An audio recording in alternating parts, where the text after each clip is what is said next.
astig, napakatay sila ng isang buong karo. O, ano ba yung tawag?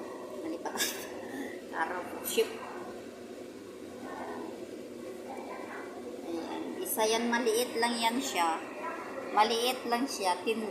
Sa atin, di tayo kumakatay na maliliit na kambing. Ano, dito kinakatay.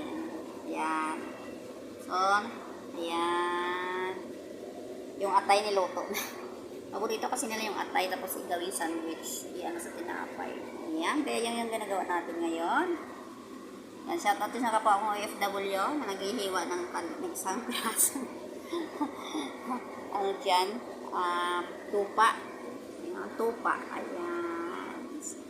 Ayan. Ano oras ngayon?